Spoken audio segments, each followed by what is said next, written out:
Hello, and thanks for joining. The following is a presentation for the Squamish-Lillooet Regional District Housing Need and Demand Study Update.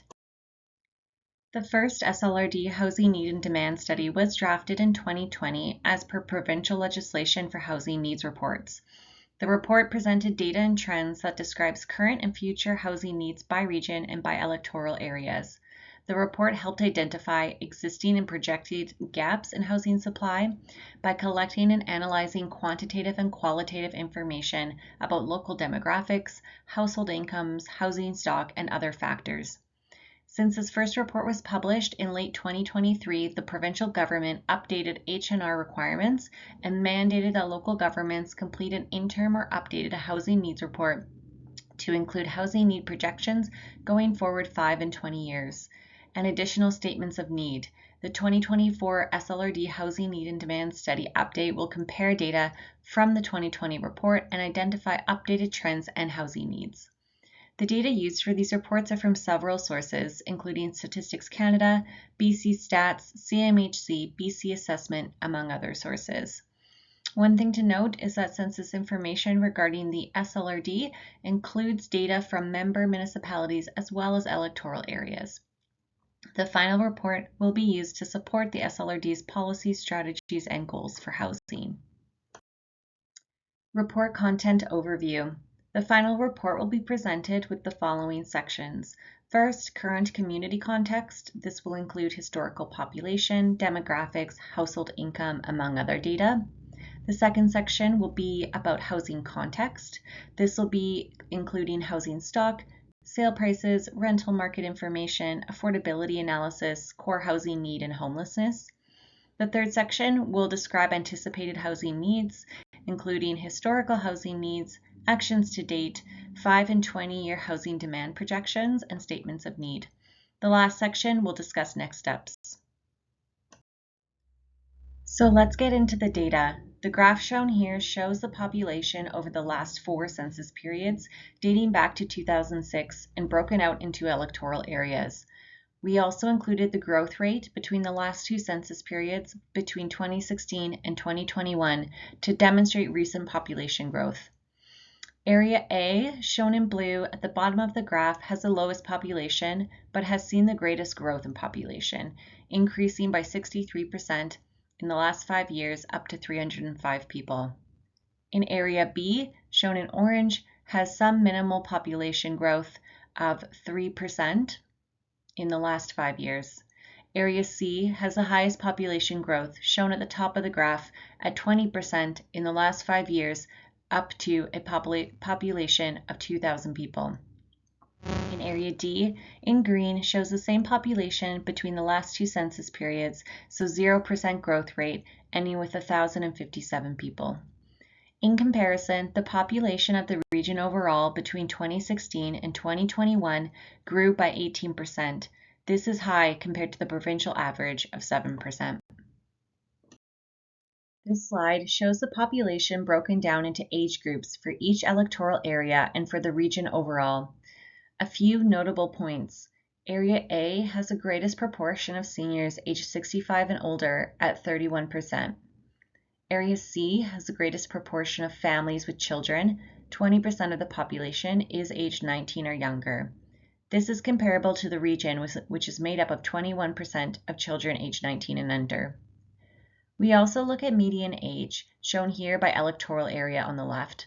All the areas have a high median age, well above the regional median of 38 years old, demonstrating the older adult populations living in these electoral areas. On this slide, we show number of households over the last 4 census periods and by electoral area. This is the number of private dwellings occupied by usual residents. Area A remained consistent until about 2016, after which time households increased from 115 to 170 households. Area B seems to decline over time, showing 260 in 2006 and decreasing to 165 households in 2021. Area C saw a decline in 2016 but increased again to 815 households in 2021. Area D has seen a slow increase in number of households, ending with 450 households in 2021. Households by tenure. Regionally, the SLRD is composed of 65% owner households and 31% renter households and 3% band housing for housing on reserves. You can see in the graph the tenure is dominated by owner households in the electoral areas, making up 71 to 100% of total households. Now we look at the housing stock data. One thing to note is dwellings by structure type are occupied dwellings only. There could be existing forms that were not occupied during COVID, during the 2021 census survey, and are now occupied, and vice versa. The largest proportion of dwellings in all electoral areas are single detached houses, ranging from 79 to 88% of all housing types. Other attached dwellings shown on the graph include semi-detached, row houses, apartments, and houses with secondary suites. Movable dwellings, as shown on the graph in green, include mobile homes, houseboats, travel trailers, recreational vehicles, and tents. Note that information may have changed since it was collected in 2020 and published in 2021. We also acknowledge that many residents who live in housing types, such as movable dwellings, may not always have the opportunity to fill out census surveys. Through public engagement, we are trying to better understand the current number of people who live in movable dwellings and what their housing needs are. This slide outlines development trends. This is the number of building permit and demolition permits issued over the last 10 years between 2014 to 2024. Notably, Area C has seen the greatest amount of new development with 156 total new units, followed by Area D at 75 total new units. Specifically in new single detached houses shown in blue and followed by homes with suites shown in orange. Area D was the only area with new multifamily units, 22 new units shown in green. This includes townhouses. Median income by tenure. The blue on the graph shows median income by owner households and the orange shows median income by renter households. Note that for this graph, Area A renter household income is suppressed due to low sample size. Areas A and B have lower median incomes. Owner incomes in areas C and D are notably higher at $102,000 and $108,000 per household annually. Median owner income appears to be lower in the electoral areas compared to the region overall. The next slides look closer at ownership data, starting with average owner shelter costs. Shelter costs include mortgage, insurance, utilities, and property taxes, among other shelter fees. This data is from 2021 census. The orange shows shelter costs from 2016 and the blue is 2021 shelter costs. Notably, Area D has the highest average owner shelter costs of $2,540 per month, which is higher than the region of $2,050 per month. Owner shelter costs have noticeably increased over the 5-year period across the board. Note, one thing we want to acknowledge is that these costs have likely changed significantly since the data was collected in 2020 and published in 2021, likely due to inflation, interest rates, and other economic factors. We are trying to understand current shelter costs through public engagement. The next slides look at average assessed home values starting with Area A. The following graphs are based on BC Assessment's most recent data from 2023. Average single-family value is approximately $430,000 and down to $244,000 for a manufactured home. Moving into Area B, home values are similar. Again, average single-family home is assessed at approximately $430,000. Similar to Area A, a manufactured home is assessed at $226,000. Looking at the average assessed home values in Area C, we start to see notable differences. A single-family home is $1.3 million, followed by an average house with suite at $2.6 million. We also see different housing types, such as duplex, triplex, fourplex, for approximately $1.5 million. Manufactured home costs are over $500,000, and seasonal dwellings average at approximately $400,000. Area D has the highest single-family assessed value at $1.5 million. Duplex, triplex, fourplex increase to $1.9 million. Row or townhouses are also available in this area and are assessed at an average of $1.7 million. One thing to note is that new construction can have higher assessed values than older construction, which may explain why multifamily units have higher rates than single-family dwellings. The following table pulls together all the owner information and prices that we just reviewed. So this is an affordability analysis broken into electoral areas and housing types. For this analysis, we look at what types of housing a median income household could afford to own a property.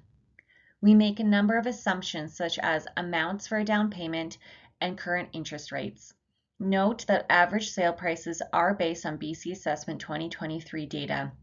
Median household incomes are based on 2021 census data and adjusted to 2024 based on annual growth rate in income. So what is this telling us? In Area A, a median income owner household earning $71,000 per year does not earn enough to purchase a single detached or seasonal dwelling. They can, however, afford a manufactured home. In Area B, a median income household is approximately $60,000 per year. They cannot afford a single-family dwelling. In Area C, median income is $118,000 per year. They cannot afford a single-family dwelling or manufactured home, but can afford a seasonal dwelling. In Area D, the median income for owner households is $125,000 per year, but this is below the level of affordability for any housing type. Only manufactured homes and seasonal dwellings are considered affordable for median income owner households in any electoral area. Similar to the graph we showed for average owner shelter costs, here is average renter shelter costs as collected in the last two census surveys. Area D has the highest average cost at $2,800 per month. This is substantially higher than the region overall at approximately $1,800 per month. We also show the provincial average rent cost for comparison, which is just below $1,500 per month. Similar to owner shelter costs, rental costs have significantly increased between 2016 and 2021, and we hope through engagement to collect more current information about how much renter households are paying. This table is an affordability analysis for renter households. So similar to owners, we are trying to determine if a median income renter household can afford a rental unit at average rates. Note that average rental costs and median incomes are based on 2021 census data. Average monthly shelter costs were projected based on annual growth rate for rented dwellings, and median income data is adjusted based on annual growth rate for income. So this table tells us that in Area A, a median income household earns $54,000 per year and can afford average rent. In areas B and C, a median income household earns $56,000 and $85,000 per year, which is not enough to afford the average rental rates of $1,500 or $3,200 per month. The required income is shown in red. In areas D, the median income is noticeably higher at $118,000 per year, which means they could afford average rental costs of $2,100 per month. In the SLRD region overall, rentals seem to be affordable for a median income renter household. Core housing need. CMHC uses a metric called core housing need to help understand how well housing needs are being met. A household is considered to be in core housing need if it meets two criteria. One, a household is below one or more of the adequacy, suitability, and affordability standards. And two, the household would have to spend 30% or more of its before tax household income to access local housing that meets all three standards. In addition, a household is considered an extreme core housing need if they meet this criteria and would have to spend 50% or more of its before tax household income on housing. This chart looks specifically at owner households. Owner households in all electoral areas are experiencing high rates of core housing need, much higher than the region overall. 6% of owner households in Area C are experiencing extreme core housing need. Of note, this data was collected in 2020 when the CERB benefit was available to low to moderate income households during the pandemic. This means that a larger number of renter households could have been in core housing need that are not accurately reflected in the 2021 published data. This next chart looks at renters in core and extreme core housing need. 32% of renter households in Area C are in core housing need. This is well above the regional rate of 19%. In addition, 2% of renter households in Area C are in extreme core housing need, and 14% of renter households in Area D are experiencing core housing need. As per the 2021 Provincial Report on Preventing and Reducing Homelessness, there are 131 people in the SLRD experiencing homelessness. This includes the municipalities of Squamish, Pemberton, Whistler, and Lillooet. This data is based on individuals and families who receive income assistance and have no fixed address. It is very possible that this data does not include everyone who's experiencing homelessness, and numbers may have changed since this data was published in 2021. The Housing Needs and Demand Study Update will summarize 7 key areas of need as per legislative requirements by the province. The most recent regulations added in a statement regarding housing in proximity to transit. This would likely be less relevant for the electoral areas and more focused on the member municipalities. In July 2024, the BC government published the H&R method, a new approach for local governments to calculate the total number of housing units their communities will need for over 5 and 20 years. This standardized method helps local governments and the BC government better understand and respond to housing needs throughout the province. The H&R method consists of 6 components, which are added together to provide the total number of housing units needed in a municipality or regional district electoral area. The 6 components include supply to reduce extreme core housing need, supply to reduce homelessness, supply to reduce household formation, supply to meet household growth, rental vacancy rate adjustment, and lastly, a demand buffer. When we plug in the calculation for each component, we get the following 5-year and 20-year demand broken out by electoral area and a total for the region, highlighted by a black box on the table shown here. Note that these projections are calculated based on the last census year, which is 2021. So the 5-year projection shows the estimated number of units needed by 2026, and the 20-year projection shows the estimated number of units needed by 2041.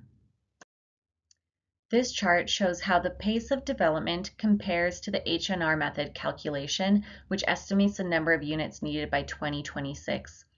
If the rate of development continues at the same pace as over the past 10 years, the blue shows how many units may be continued to be delivered. The orange is the number calculated as per the H&R method, which was shown on the previous slide. Of note, the purpose of estimating future demand is to ensure that OCP and zoning bylaws can accommodate current and anticipated growth. It is not a mandate by the province to build this number of units. Thank you for listening. We encourage you to fill out the survey and participate in this project, as it will help fill some of the data gaps we highlighted in this presentation. If you have any questions, do not hesitate to reach out to the SLRD. Thank you.